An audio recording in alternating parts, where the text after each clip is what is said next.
नमस्कार दोस्तों, स्वागत है आपका हमारे चैनल पर, जहां हम आपको भारतीय पौराणिक कथाओं की रोचक और प्रेरणादायक कहानियां सुनाते हैं। आज हम आपको सुनाने जा रहे हैं ऋषि दुर्वासा और वपु अप्सरा की एक अद्भुत कथा, जिसमें तपस्या, संयम और क्रोध का गहरा संदेश छिपा है। तो चलिए शुरू करते हैं यह दिलचस्प कहानी। ऋषि दुर्वासा को उनके कठोर तप और क्रोध के लिए जाना जाता था। वे अपनी साधना में पूरी तरह लीन रहते थे और उनकी तपस्या में बाधा डालने का साहस कोई नहीं करता था।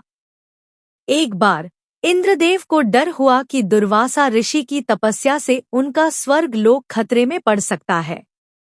उन्होंने ऋषि की तपस्या को भंग करने का उपाय सोचा।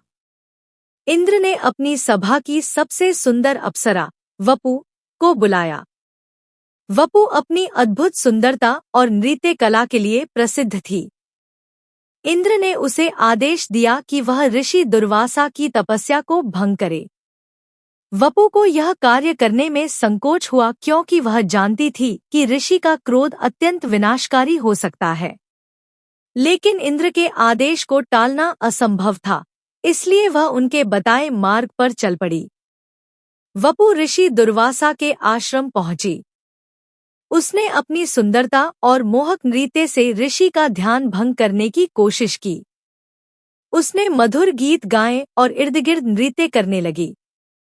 लेकिन ऋषि दुर्वासा अपनी साधना में इतने लीन थे कि उन्होंने वपु की उपस्थिति को अनदेखा कर दिया। अप्सरा के बार-बार प्रयास करने पर भी जब ऋषि की तपस्या भंग नहीं हुई, तो उनके क्रोध ने उन्हें घेर लिया।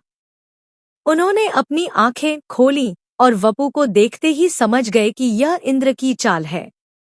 क्रोधित होकर उन्होंने वपु को श्राप दिया कि वह अपनी दिव्य शक्ति खो देगी और पृथ्वी पर सामान्य मानव के रूप में जन्म लेगी।